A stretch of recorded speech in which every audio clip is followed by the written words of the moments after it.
to speak directly to that point, and then a little bit about what Dwayne was saying, I'm interested what you all's feedback is that you're going to have, and we have a few minutes left. Is what as an interracial person, Dwayne, as we described it, right?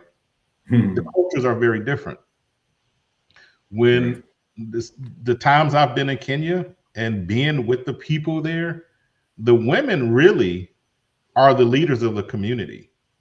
The Hmm. men, your job is to go out and find the resources to bring back because the women run those communities. And what I mean by that is they don't necessarily have the official title, but if you look at the way that the traditional Maasai villages are built, the women build the homes.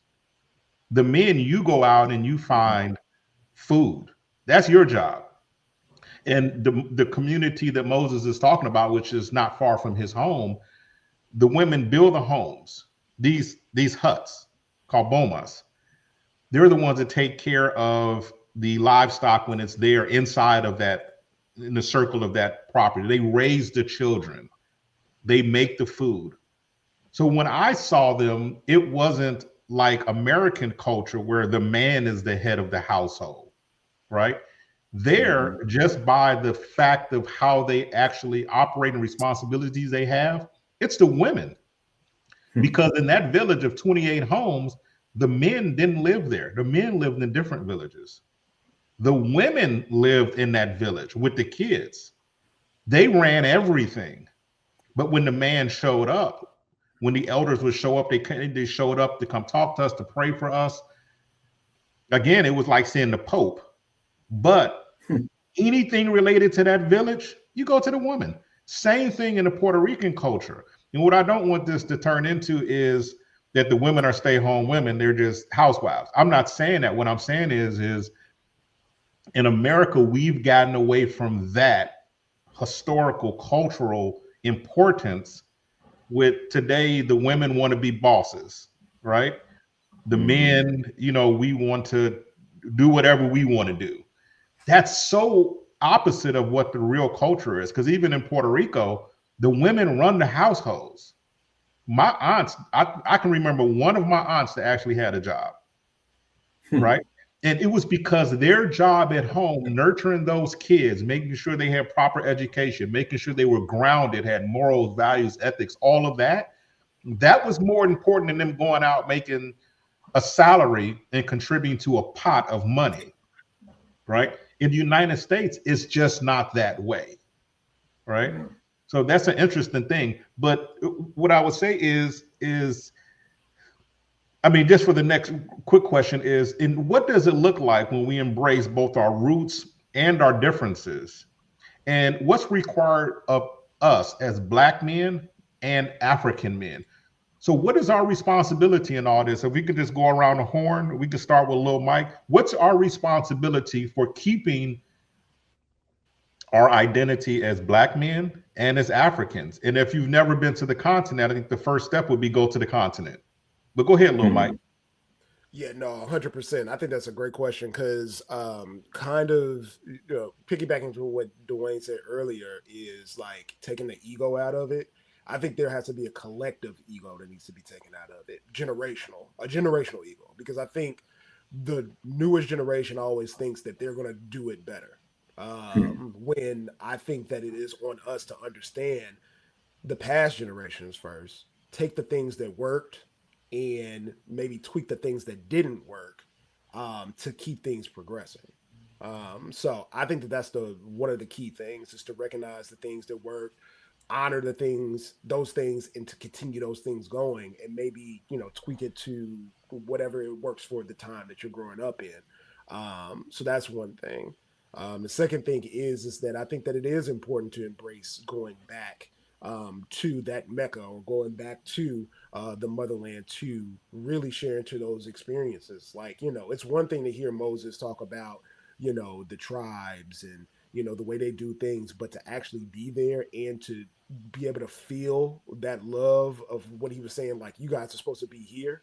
Like, I can only imagine like how emotional that must feel.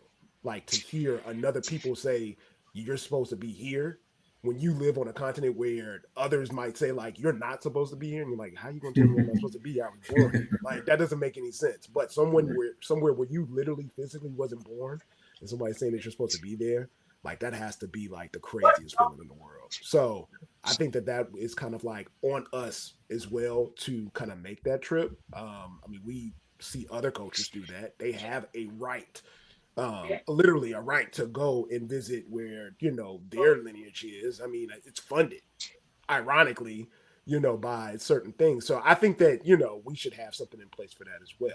I know it's a little harder to kind of figure out specifically where you came from, but I think that there definitely needs to be some type of generalized kind of like trip there. So those are just a couple of things that I think that we need to do. And then the third is to be open to different ideas, right? I think we have to realize that the culture and stuff that we build here is great, fantastic. We had to build it up ourselves and do certain things, but I think we have to be open with the traditions that came before us on in different areas, right?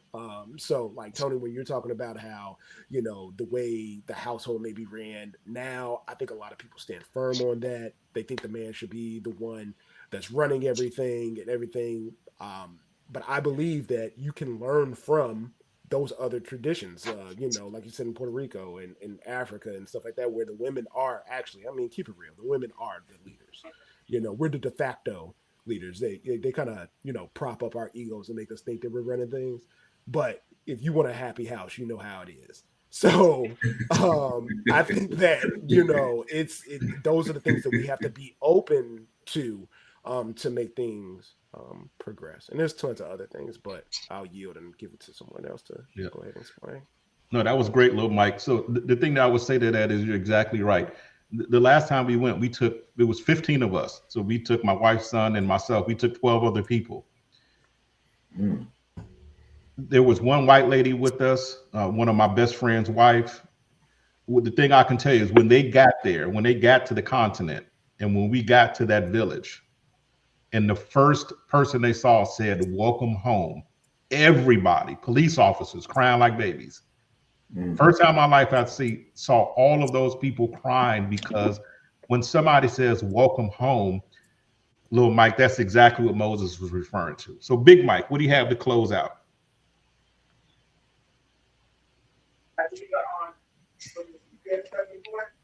Big Mike, you there?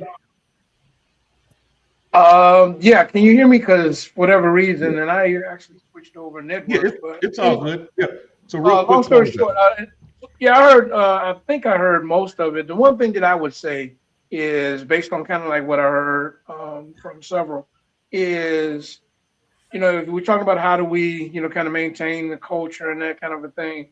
One of the things that did get my attention was re-embracing those roles between black men, black female, so to speak, black woman within our household, so to speak, and not letting outside influences affect that. And again, like I was saying, is I grew up in a family where there were examples of how man-women relationships should be, how family structure was, things of that nature. And hopefully, that was passed on, to Mike. But I think we've gotten to a point where, again, we're living in a time where outside influence are just trying to be so divisive with everything, whether it's within the household, whether it's within the community, and this whole disassociation of, what our history is. I agree with you 100%. I think I heard you say this, and I have plans to do this. I think that anybody that ever has the opportunity to visit Africa, or if not visit directly, do more than just, go by a 15, 20-minute video clip that you see. Really do a deeper dive into understanding the true nature of the culture, so to speak. I would love to have more conversations with Moses and maybe even, some of his constituents to hear firsthand.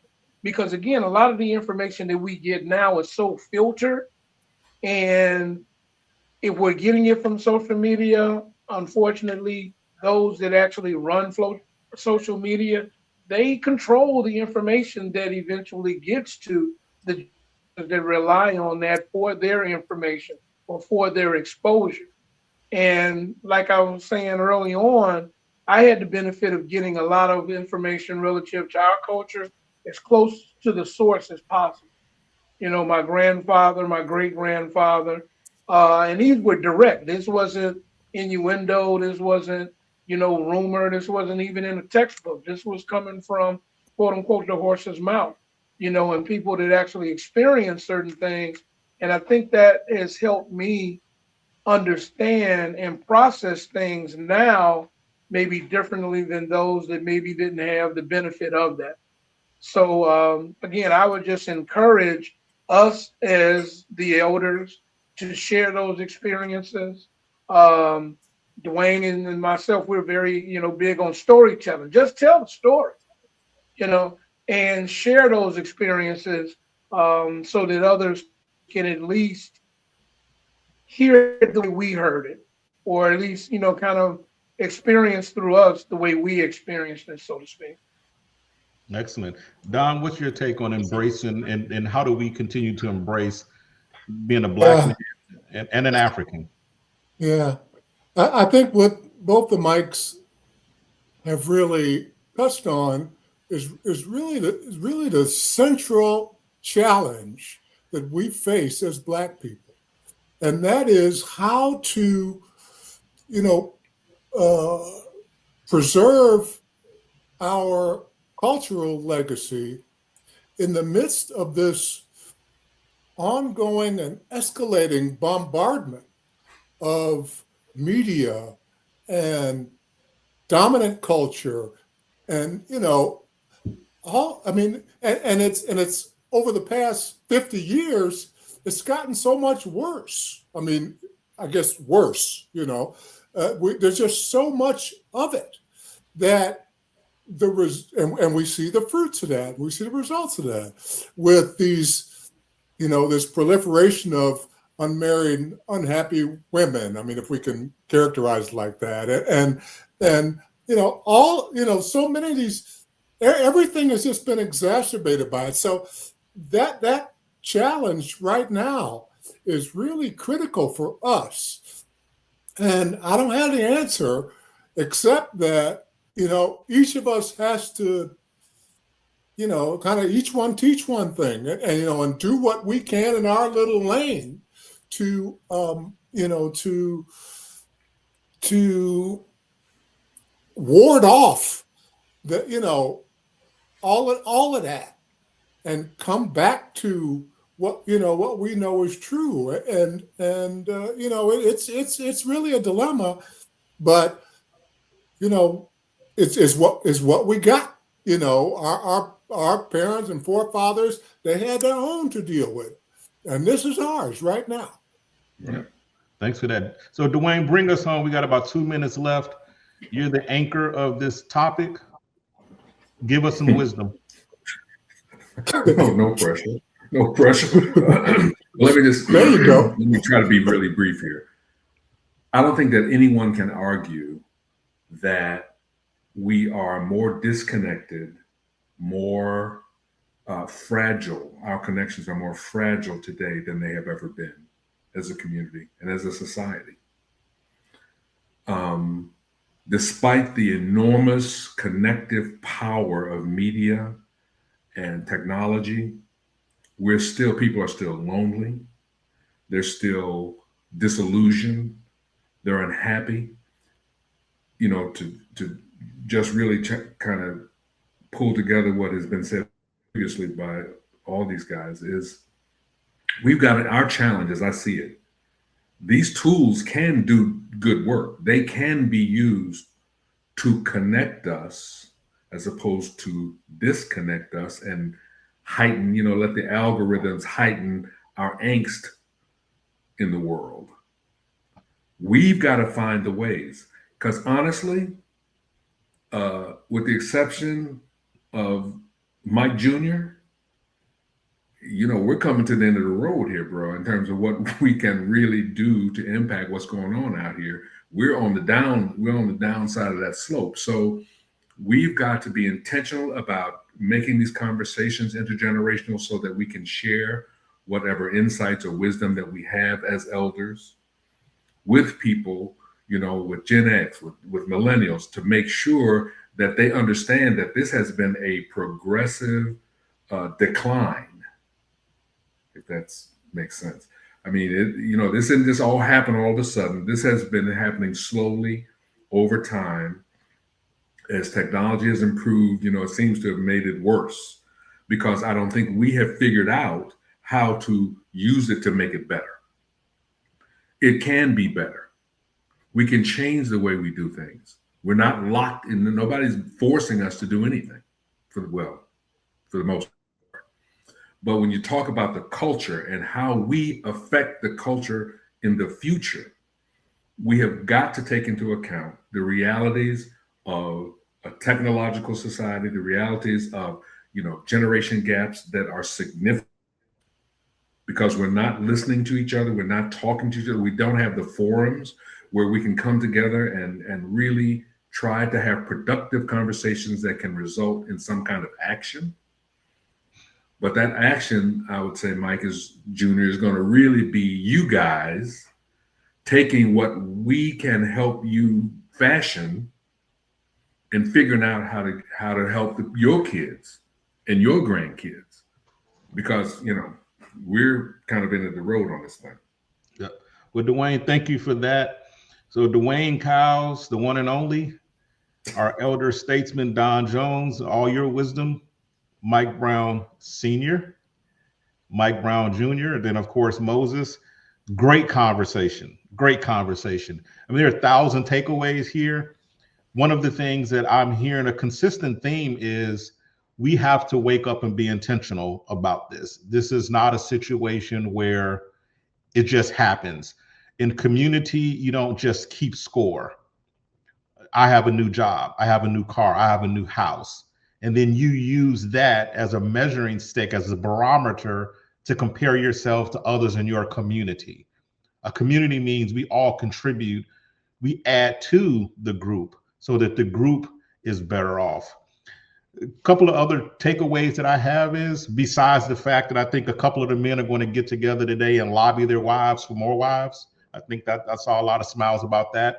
Is we need to continue to have these conversations and make sure that the audience is younger and older for that perspective. But these are important conversations. So I want to thank everyone for listening to the Barbershop Chronicles. And this is a program of Sage Advice. For more information about Sage Collective and the programs that they provide for older adults, please visit Sage at sagecollective.org. Thank you for your time, everyone. Appreciate it.